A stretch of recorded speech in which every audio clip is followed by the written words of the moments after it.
Então, assim, porque no final das contas, todos que estão se formando em direito vão se formar advogados. Se ele quiser ser juiz, ele tem que fazer uma prova. Se ele quiser ser promotor, ele tem que fazer uma prova, delegado, enfim. Mas o advogado, salvo a prova da OAB, que vai ter que fazer até para ter essas outras carreiras, ele se forma advogado. Então, quando ele se forma advogado, ele vai precisar ter uma oratória, ter um bom desenvolvimento de empreendedorismo. Sim, claro, Isso claro, tudo, claro. isso nem passa perto da faculdade. Até porque se você pegar um processo grande, você vai ter que montar uma equipe, gerenciar uma Exato, equipe, você tem gestão de exato, pessoas, exato. gestão de processos, processo interno de faculdade, de empresa que eu tô falando, né? Eu, na faculdade, eu tive uma simulação de um julgamento. Uma. Durante 5 anos. Ah, é nada, né? É muito. Não, não é nada. Não é nada, Exatamente. é nada. E isso lá no final da faculdade já. Sim, Então, assim, eu acho que é um sistema falho sim. de educação e de formação de profissionais Sim. que vão estar atuando, como eu disse, na defesa do maior bem do ser humano, que é a liberdade. Fato. Então, assim, então as instituições de ensino têm que fazer essa meia-culpa. Óbvio que o profissional tem que se qualificar, como você falou. Em todas as áreas, em todas as carreiras, tem profissionais de todos os tipos, Sim. de todas as índoles, enfim. Sim. Mas as instituições de ensino também têm sua responsabilidade. Eu acho que nesse ponto deixa muito a desejar, muito. É. muito. E, cara, entrando no tema do livro, é um tema muito sensível, né? Quando a gente bateu um papo, eu vi você falando, lançando o livro e tal, eu comecei a ver teu engajamento, falei, pô, tem que bater um papo com o Arthur, cara. E aí eu falei, cara, é um tema muito sensível, né? Um tema que população carcerária, enfim. Como foi essa tua virada de assim, eu preciso escrever um livro? Obviamente, o mestrado provavelmente, né, te deu um norte ali, talvez, de, pô, tenho bastante conteúdo aqui, tenho bastante material, talvez, mas onde que foi a tua virada de chave? Assim, cara, eu preciso escrever um livro sobre esse assunto. Esse tema, ele é um desenvolvimento da minha pesquisa de dissertação do Ele mestrado. faz parte do teu mestrado. Legal. A minha dissertação foi esse tema. Legal. Entre aspas, foi esse livro, porque na verdade Sim. eu aprimorei, eu atualizei e desenvolvi mais para fazer o lançamento. Mas a base do livro é a minha dissertação que está aí dentro. Então a pergunta é um pouquinho mais profunda. Por que tu foi pro mestrado nesse tema? Eu fui pro mestrado porque eu gosto de dar aula. Eu gosto. Você gosta eu da tenho uma paixão aula? de ensinar. É mesmo, eu cara? gosto. É gostoso, né? Então é maravilhoso. Eu já vi muita Então, palestra, fiz treinamento.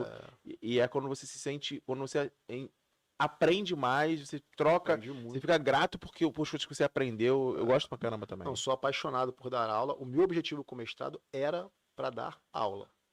Não era para melhorar o currículo. Não era para qualquer outro tipo de objetivo. Era para dar aula. Dei aula até 2020. E assim, é sensacional, é apaixonante. E quando você tem alguma experiência anterior de algum tipo de professor que você pensou assim, pô, ele poderia ter feito dessa maneira, e você vai e faz diferente, pô, isso dá uma satisfação enorme quando você vê que aquilo funciona para o aluno. Sim. Ainda mais graduação, né? Graduação, em regra, assim, os alunos são muito novos, né? Muito novos, Então, assim, você poder de alguma forma contribuir com a formação, orientar, vai por esse caminho, coisas que você, principalmente aquelas que você queria ter ouvido e não ouviu. É isso que eu ia falar agora. O papel cara. do professor, acho que é ouvido esse. muito conselho. Assim, talvez as pessoas podem ter me dado, eu também não posso ter ouvido, né? Faz parte. Aquela coisa que o cara fala assim: se eu tivesse ouvido que minha mãe me deu, o conselho que minha mãe me deu, aí eu falo, qual foi o conselho? Tu fala assim: não sei, eu não ouvi, porra.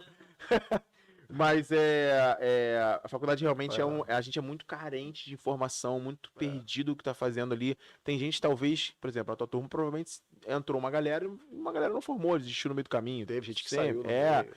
Então, assim, é perdido, ou não tem condições financeiras de bancar a faculdade. É muito novo, tal. né? Eu comecei a faculdade, tinha 19 anos. Eu comecei também eu comecei com 18. E mesmo assim eu vi galera entrando com 15 para 16, tem a galera que forma muito cedo na faculdade, na escola, né? Eu falei, meu irmão, que isso, mano? Tem ideia do que eu tô fazendo aqui. E eu me senti várias vezes assim, meu irmão, acho que eu não sei se eu tô fazendo a parada certa, não. É claro. E olha que eu nem sigo a área, né? Eu tenho outra engenharia, minha primeira formação é outra engenharia, hoje é outra parada. Não, então é difícil, novo, cara. Muito novo, em regra é muito novo. É muito difícil, você é meio que jogado e tal. E aí, beleza, aí você foi pro fazer o mestrado para dar aula, mas por que esse assunto sensível? Então, eu sempre me incomodei de ter prisões, do Brasil ter prisões nas condições que nós temos. Mas porque você se incomodava Com porque pessoa, primeiro. com a com pessoa, ser humano. com o ser humano. Arthur, ser humano. Mas isso te impactou você entrando numa prisão vendo alguma coisa ou era Não. uma coisa tipo assim, cara, isso não é maneiro? De ver notícias, De de ver ver notícias. imagens. Isso antes de você frequentar essa área. Isso.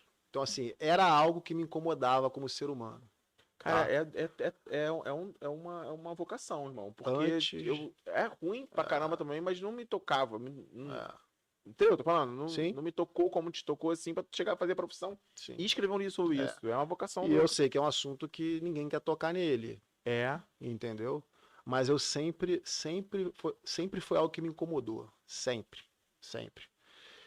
E aí, no mestrado, eu tive a oportunidade de conhecer esse tema, tá? Que é um tema que na Europa ele já é implementado, tem resultados satisfatórios, tá? Então, assim, quando eu me deparei com ele e o meu orientador, o professor Carlos Eduardo Adriano Japiaçu, que me apresentou esse tema, eu falei, é esse tema.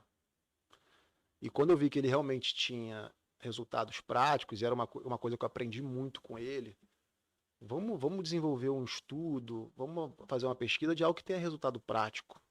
Porque dentro do direito tem muitas questões que as pessoas desenvolvem, isso não há nenhum tipo de demérito, mas que só tem uma visão abstrata, não tem um efeito prático.